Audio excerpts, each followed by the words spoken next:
mic check, please. Hey everybody, welcome back to the Ducks Unlimited podcast. I'm your host, Chris Jennings. I'm your host, Dr. Mike Brazier. My name is John Gordon. I'll be your host. And I'm your host, Katie Burke.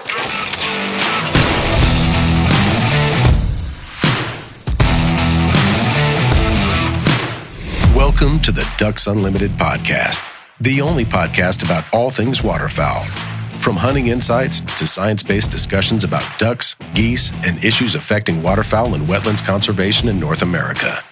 We bring the resource to you, the DU Podcast.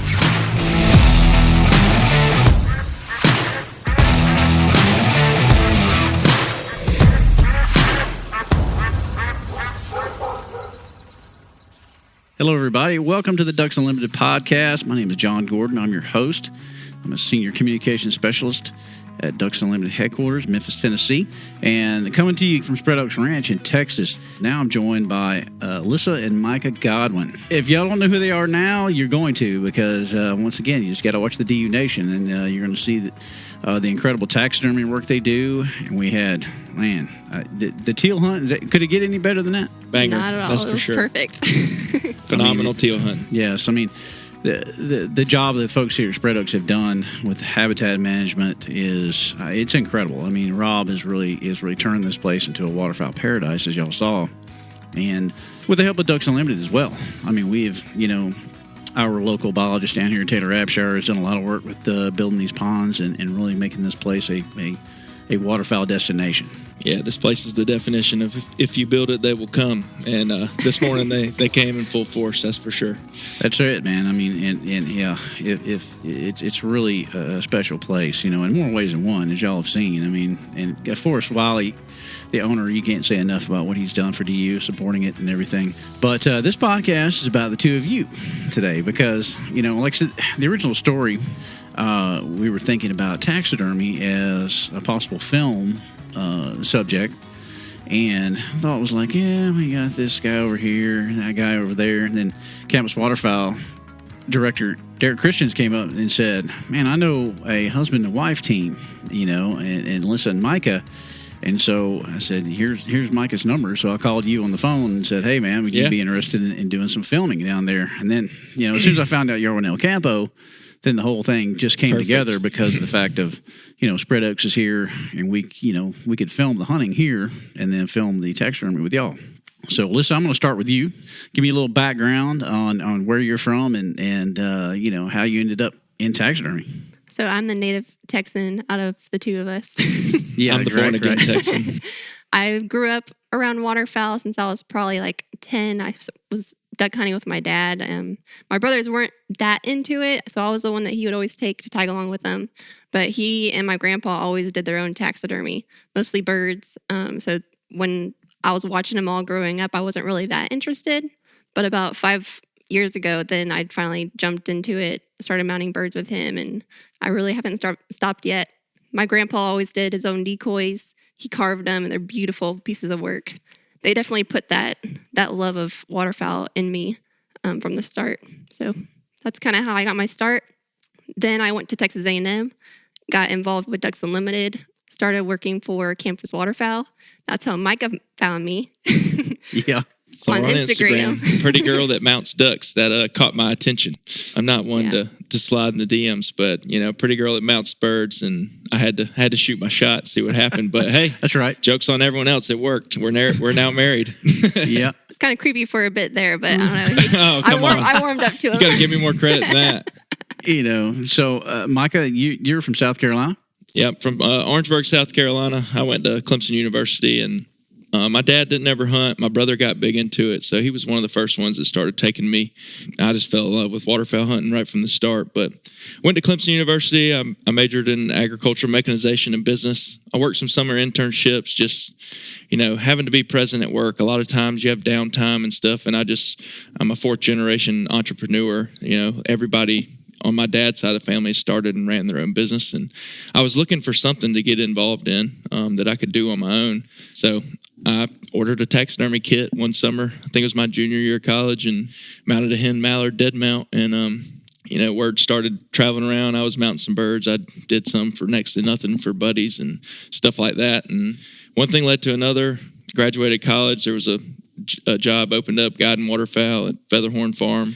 So I worked there, got a bunch of birds, started telling people, hey, $125, I'll mount your duck for you. Started out cheap just to try to get some practice. And I was able to get enough birds to kind of make it through the year. And I was like, I'll give this one more shot before I go get a quote unquote real job. And took in, over 200 birds that next season and hit the ground running, never stopped.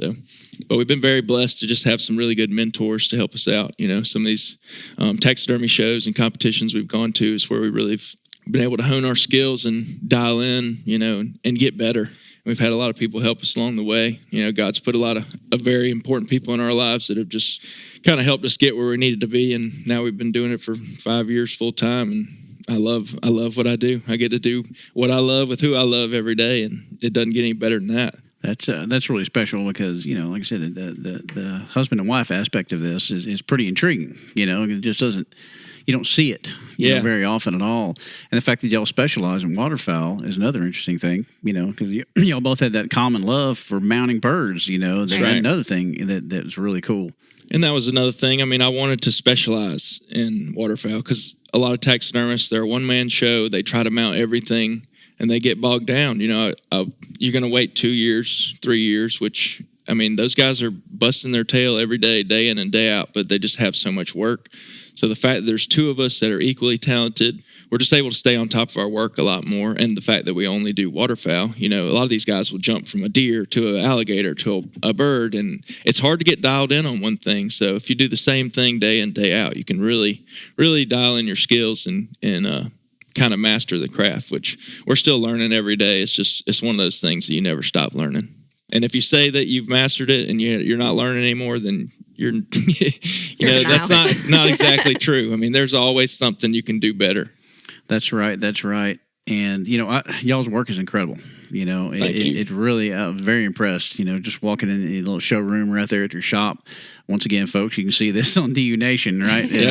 Go check it out. It's really impressive because, ducks are not easy. To get it right. You really have to put the time and effort into it. Another thing we captured on film is, just the drying processes and everything you go through. If you try to shortcut that, you're going to end up with poor quality, and that's just the bottom line. Yeah, you'll see a lot of guys just call it commercial taxidermy, and they want to, get it in, get it out, get their money. But if you just take the extra time, it doesn't take a lot of extra time, but the devil's in the details with taxidermy.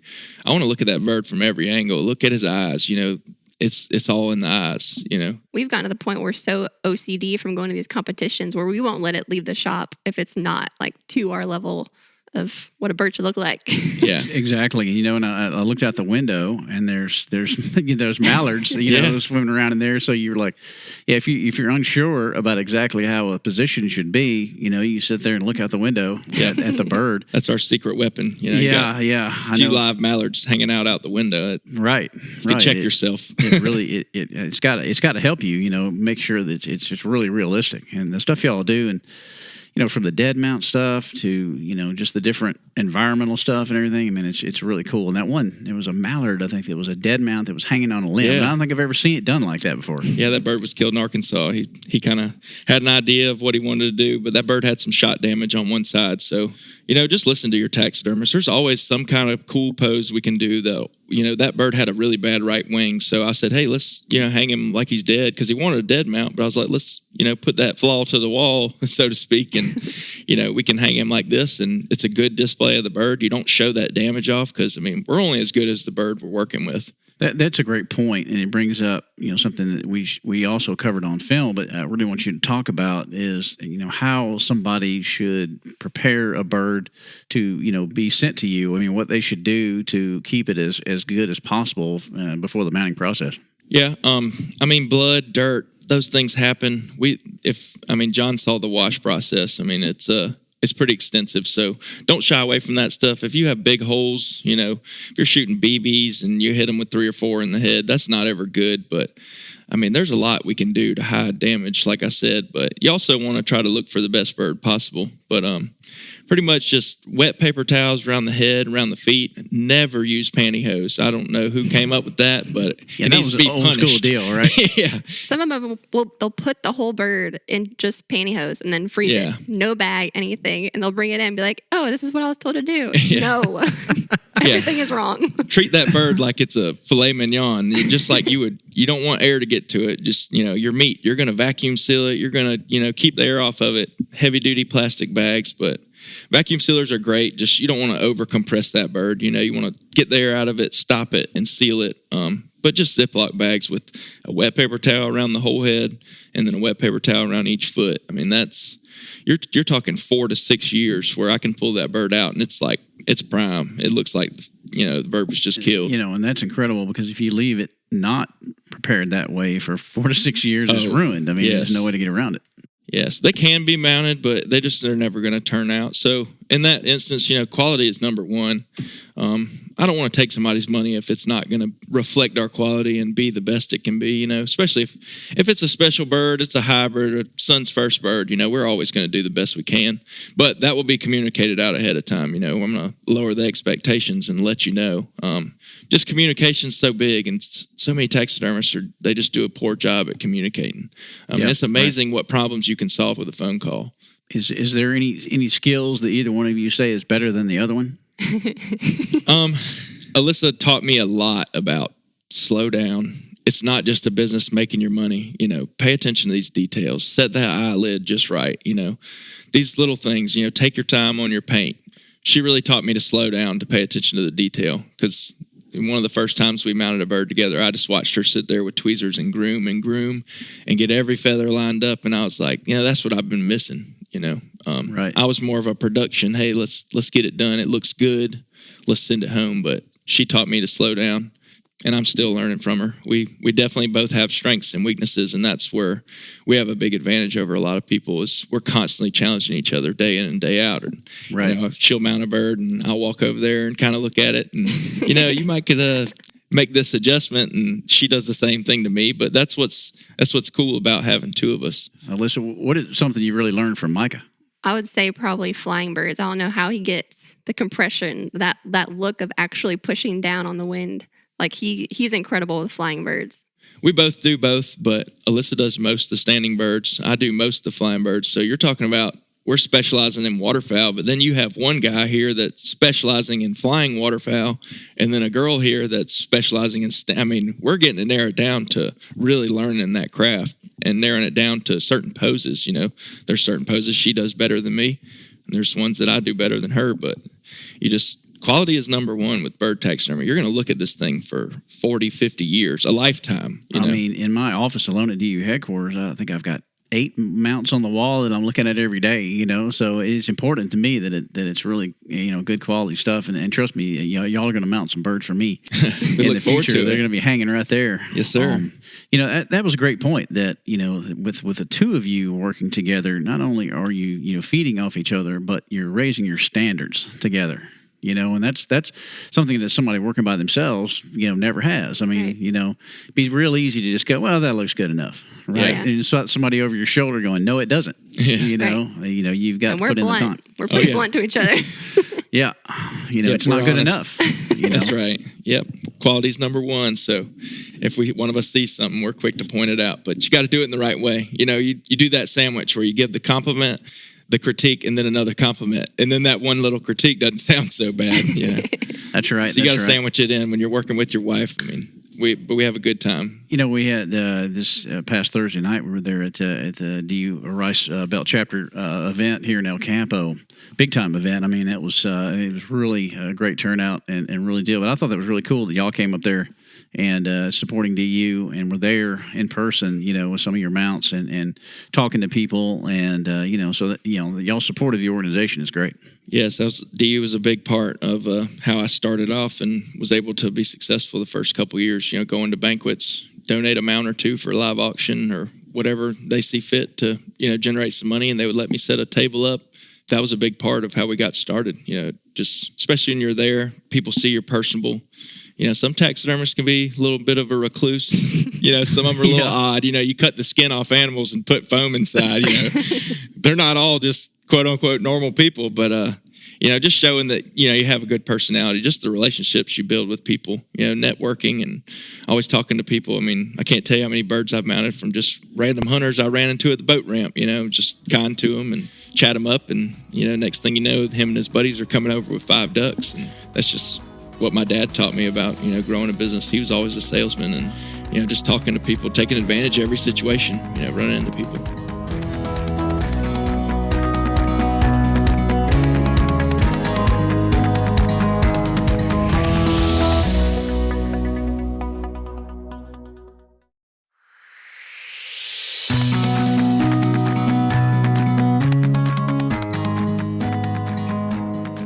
Alyssa, a good question for you really is, this is not there's not too many females, really involved in the taxidermy world. So, I mean, what kind of unique challenges have you really faced, along the way? Over the time, I've seen that I found a lot more female taxidermists on Instagram than I thought were out there. It's incredible how many I've seen pop up out of the woodwork. So that's really cool to see. But I think one of the main issues is when people come to our shop, they think that I'm just the helper. That's right. They're like, "Oh, do you dry the birds or do you do the painting?" I'm like, "No." No, she mounts them. So that's one of the big things that kind of affected me. But I mean, Micah always is right there to back me up. He's like, "No, she mounts them." Yeah, she kicked my butt in competition a time or two too. So that's right. I mean, y'all, see, how many different competitions have y'all competed in over the years? We just kind of done state level shows. The last couple of years, we've done Georgia, South Carolina, and Texas, and they have the world show, the national level show. That's something we're looking into doing, in the next couple of years. But we just wanted to get a few under our belt, kind of see what they're looking for. Just the level of detail that they judge you on in those is unbelievable. I mean, you're talking about rebuilding nictitating membranes in a bird's eye. If you look inside of a duck's nostril, they have what's called a nasal post. So we have to drill that nostril out just like a live bird. You can see through it and then rebuild that little post in there. I mean, it's unbelievable the stuff that they look at that a customer would never even think to look for. But it really, it trains your eye. And you got guys like, Corey Carruthers, probably one of the best in the world. Shane Smith, everybody knows him. These guys are the judges. So it's a huge advantage, that it's all good competition and all, but you're there to learn. And you're getting a critique from a guy like that, then he's been doing it for 30 years. He knows those birds in and out. He knows anatomy, and they can see what's going on under the skin just by looking at your bird. And that's where we've gotten good, is just going to those competitions, being humble, being open to learn. This is not an industry you can be proud and, too good to learn something from somebody. That some of the best ones are some of the most humble. Great point about those people that judge those competitions, like Shane, knowing waterfowl anatomy and knowing that, because you were talking about he could spot that you used a wood duck body on it. Was it a hen mallard? Hen pintail. Hen pintail? Yeah. And he could see it. Yeah. Right? Yeah. And he's like, "Did you use a wood duck body?" Yeah. Maybe. We're like, how does he know that? How does he know? Because it's a small hen pintail, and you got to match the size up, But even Corey, when you were mounting your gadwall and you were asking about your position you wanted to do, he's like, "No, when their heads are up, that something on his breast they'll stand a little taller. That the bird's not parallel to the ground. Whenever a bird's alert and he has his head up, his chest kind of picks up a little bit too. So, I mean, you're getting hit for just minor stuff, but just the level of anatomy they understand is it's unbelievable, and it really opens your eye. Specific movements as well. They're like, "No, if their head's up like that, this needs to be here, this needs to be here." It's just like, how do you know this? Yeah, because I mean, a bird, it's all muscle in the breast and everything. You got to think, when a bird stretches his wings out, that breast flattens out. Those breast muscles pull out. And as he's flapping down and closing up, they push together. So you have to shape that body the right way to show that muscle structure underneath the skin, and that's something we do for our commercial mounts. You have to alter these bodies, and that's where a lot of people struggle. There's 41 species of waterfowl in North America, and then all those come in different shapes and sizes. I mean, there's 4 or 5 different bodies just for a mallard, just because they vary in size so much. So you're talking about millimeters here and there can make a big difference in a very good-looking mount and a not-so-good-looking mount. So just the level of detail you have to pay attention to. Especially on the head. Bird heads are so small, so when you're doing eye sets and everything, it's a game of millimeters. If you're off just a little bit, I mean, you think of a bird head compared to a human head. That's how Shane Smith described it to us in a seminar.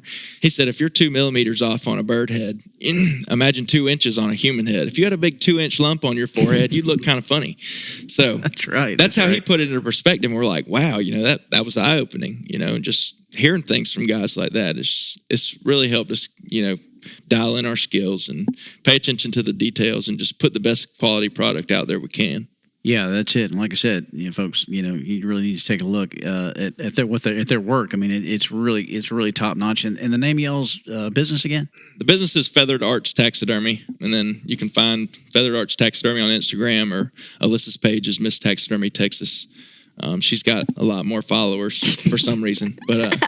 Well, we all know what the reason is, Micah. Why she has more followers than you. It's the reason I went for it. That's it. But yeah, it's really cool. And it's really cool y'all ended up down here in El Campo. So, y'all were in South Carolina, right? And so give me a little background on how you got back down here. Yeah, so Alyssa's from Texas.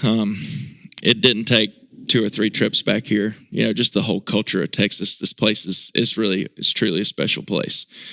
I've traveled a lot, just hunting and stuff. I've been all the Midwest and Arkansas and up to Maryland, and a lot of my family's from Florida. I've seen a lot of places, but they're just nowhere like this place. I mean, just your everyday average, communication and contact with other human beings is just better quality here. They're just good people everywhere you go. You go to McDonald's, hey, how are you doing? It's not, what do you want? The first time he came here, he was like, people are so happy here. Yeah. I'm like, yeah, we're in Texas. But yeah, coming from South Carolina, the land of the wood ducks, there's the waterfowl hunting. It's good on private lands and places, but just for an avid public waterfowl hunter like myself, it's just slim pickings. You got to kind of time it up when those private lands are shooting just to get some birds to come out into the public land. So Right. Yeah. We were talking about the Ace Basin earlier, about how Ducks Unlimited and the landowners up there have really saved that basin from being developed. Yes. And how important those easements are. To everything. They've got easements right here on this ranch at Spread Oaks. And so this place will always be this way. Yeah. In perpetuity. You'll never, no one will ever develop this. And it can't be overstated, but even in a place like South Carolina, which is not known for, like say, great waterfowl hunting, you've still got a lot of waterfowl there. Yeah, the Ace Basin's pretty amazing. You get a good cold, windy morning, and you can kill ducks down there, but it's one of the few places I've ever been hunting and literally seen 40, 50,000 ducks in a morning and not pulled the trigger because they're just that conditioned to that private land, and there's not enough pressure in there, which they manage it well, but there's not enough pressure in there to get those birds to come out because we're hunting the rivers that are all tidal, mud, marsh mud. I mean, there's not much food really. They just go to the big water and the sound and stuff to rest. So if you get a little pressure out there, then they're just going to go find those other rest spots on those plantations. They're not going to come out. Exactly. And you were telling me too, you're also a fisherman. So you're going to be taking some offshore trips as well. That's right. I got my captain's license. Just another thing to kind of take a break from taxidermy every now and then. Just, a trip or two a week whenever the fishing's good. But yeah, I'll be probably doing red snapper charters here in the Gulf the next couple of years. We just got to get another boat and get all that figured out. But taxidermy is always going to be number one. That's always going to be my true passion. I love ducks, man. It's just I got you. Alyssa, any desire to be a fishing guide as well? I'll be my his first mate. Yeah. Yeah, the first mate. That's right, man. And everybody needs a first mate on the damn boat. Yeah, but that's why we came to El Campo, is just because the proximity to the Gulf, and it's a waterfowl town, man. Yeah. Rice birds. Yeah. It is the truth. The culture of waterfowling, and I was talking to Rob about it yesterday. Houston, weirdly enough, being a massive, massive city, right? One of the biggest in the United States, is surrounded on both sides of it by really a long time waterfowling culture that began in the 1800s on both sides of the city. So it's very unique in that respect that I can't think of another city that really has that kind of history to it, It's yuppies surrounded by redneck duck hunters. And they built Houston basically on a bunch of bayous and stuff like that. That's why it floods every time pretty much hurricanes come in. But all that waterfowl marsh and then all the farming and everything else just created, a huge waterfowl culture around Houston.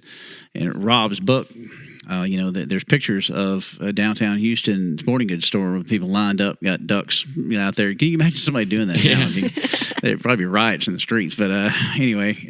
But it's so important for guys like Rob and, what they're doing at Spread Oaks, because that Houston area is expanding. I mean, Alyssa saw it growing up. Katie used to be a huge place for snow geese. Yeah, my dad used to take us almost every weekend to go watch the snow geese in Katy, and now that's just unheard of. Now it's a concrete jungle full of track homes, and there's not a snow goose in sight. So it's sad to see and hear about. It was always better back in the day, but I mean, today will be back in the day for the next generation, and we got to protect. And that's right. I mean, I was in the middle of it, of that whole goose culture back in the 90s.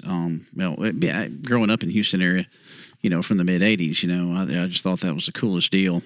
And we got to hunt with Les Tompkins this morning, right? Who Shannon Tompkins' brother, who I used to read everything Shannon used to write about in the Houston Chronicle every Thursday and Saturday, and it was really a special experience to hunt with him this morning as well.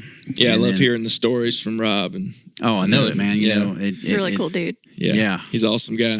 And Rob's a transplant, right? I mean, he grew up in Maryland, right? And there's nothing wrong with that. Yeah, and we got a buddy up there.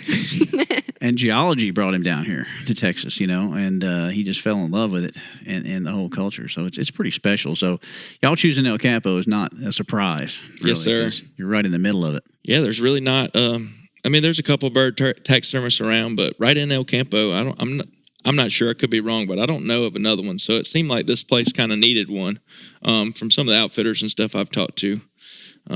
There's a couple good ones down the road here and there, but right in town, there's really not one. So we're really excited to see. Now there's two. Yeah, there's two. We're excited to see what this duck season brings. Y'all are going to have plenty of business. I'm telling you, man. And I would encourage anyone who comes down in this area, if you're hunting there, if you've got a trophy that you really want to have mounted, you got to drop by and see Micah and Alyssa. Their quality is second to none.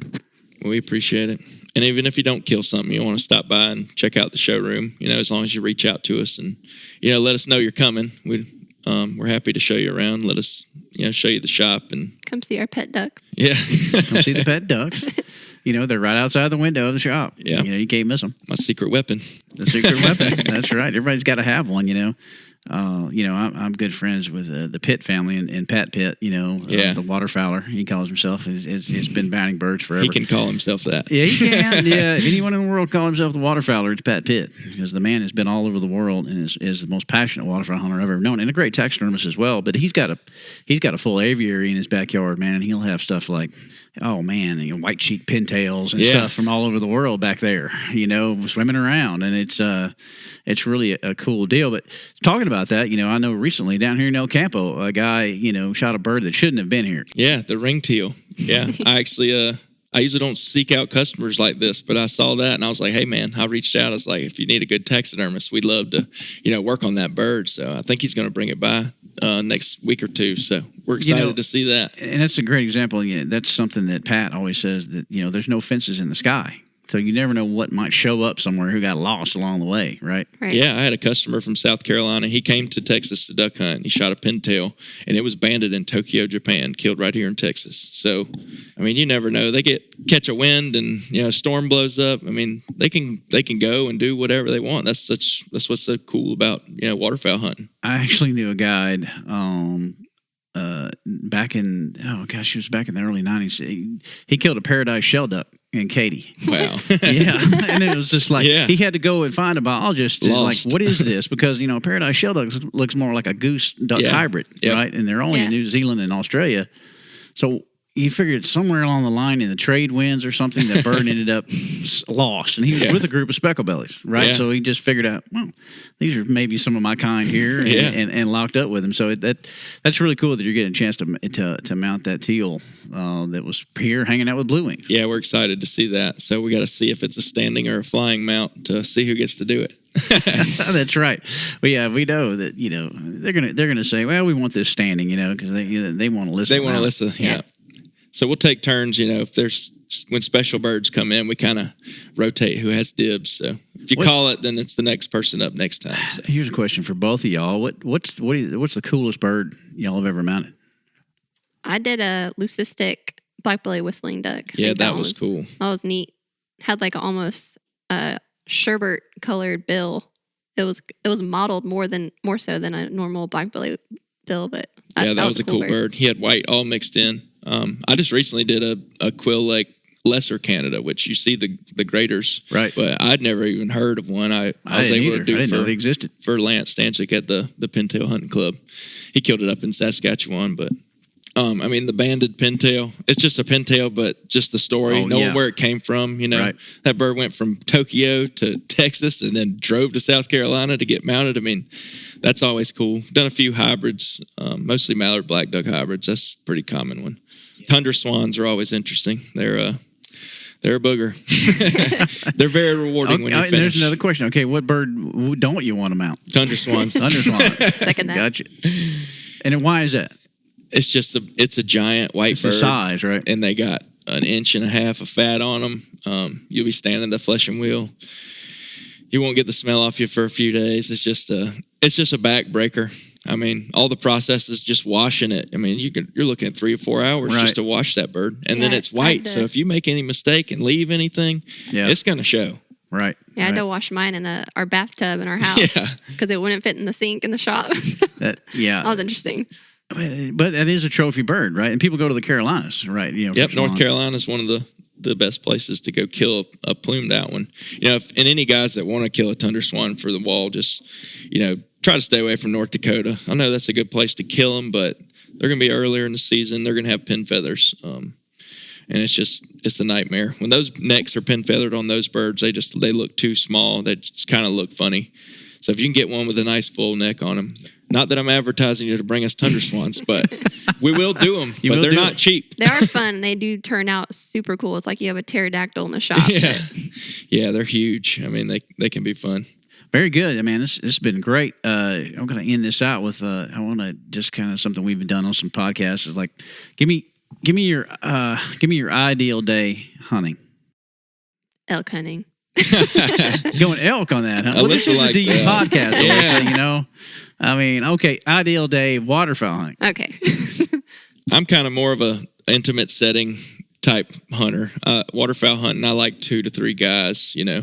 I mean, what we did this morning was great, and it's all good fun, but, you know, being able to take your time, you know, take turns shooting, you know, that's fun. It's not all hashtag make a pile. I mean, I hate to see it. I mean, it's what a lot of people are doing now. They just want to see how many guys they can pack in a spot and how many birds they can shoot. And it's not about the number of birds you killed. You know, it's about having a good time, you know, appreciating these birds, you know. So many people have worked so hard to get these things back and, you know, in a good population like they are now, you know. But, you know, those slow hunts, you can kind of pick at them, you know, 2, 3 birds come in every 15, 20 minutes, you know. I mean, I love seeing 2,000 mallards drop into timber in about 15 minutes as well. But, you know, I like that more intimate setting, you know, 2 to 3 guns, and you kind of know what you're shooting, and, you know, that band falls out. There's not an argument over it, which I've never been one to fight over a band. If you want it that bad, you can have it. That's right. I mean, yeah. I mean, we got there was a banded teal this morning. Yeah. And everybody was kind of like, everyone's like, great. Cool, you know, put it down. There's more coming. There's more coming. That's right. Alyssa, what's your favorite? What's your ideal day? I think Micah would disagree, but I love the days going with my dad. We would take the canoe. We would paddle maybe like 1.5 miles down this river. Alyssa's dad would make you do a triathlon to go shoot a duck. So every hunt, you're putting the work in and to kill maybe 3 ducks or more. We killed quite a few sometimes. But just seeing nature wake up around you, seeing multiple species come together in the same area you are. Just like this morning, we saw black bellies, we saw fulvous ducks, we saw egrets, just everything just buzzing around you. It's incredible. Right, pintails. You know, the amount of wildlife down here in this part of the world is incredible. Just the shorebirds and the egrets and all the different waterfowl species, you know, and a whitetail walked you know, in front of us. Yeah. Yeah, so, it's cool. You know, when you manage a place and it's, you know, taken care of, it's amazing what it will produce. Yeah, but that canoe ride, it's serene, kind of paddling into the river versus taking a mud boat. Yeah. We're Then always you're showing up definitely making 15 minutes late because we're paddling 1.5 miles. It is cool, though. I mean, there's a little nostalgia behind that, you know, doing it kind of the old school way. There's nothing wrong with that. You see a lot more wildlife that way. You know, right. A mud motor is good at scaring off about everything in sight. But Yeah, you're but paddling a motors canoe. are great for getting you to hard to reach locations, but Yeah. it's like I said, it's loud. Yeah. and it's a little intrusive. Which I got one, so I can't.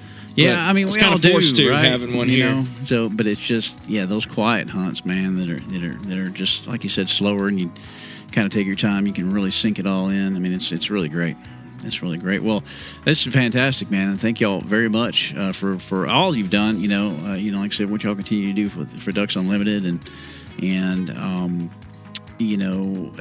just being supporters of the organization. It's fantastic.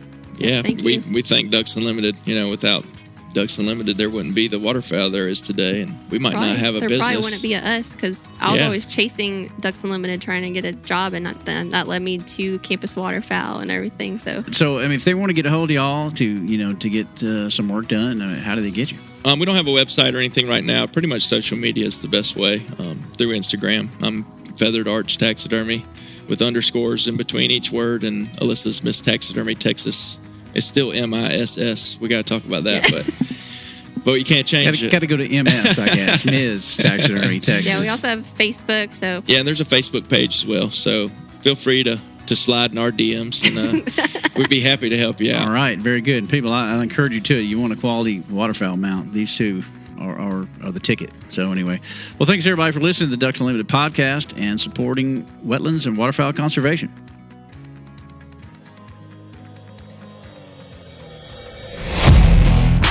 Thank you for listening to this episode of the DU Podcast. Be sure to rate, review, and subscribe to the show, and visit www.ducks.org/DU Podcast for resources based on today's topics, as well as access to more episodes. Opinions expressed by guests do not necessarily reflect those of Ducks Unlimited. Until next time, stay tuned to the Ducks. Stay tuned to the Ducks.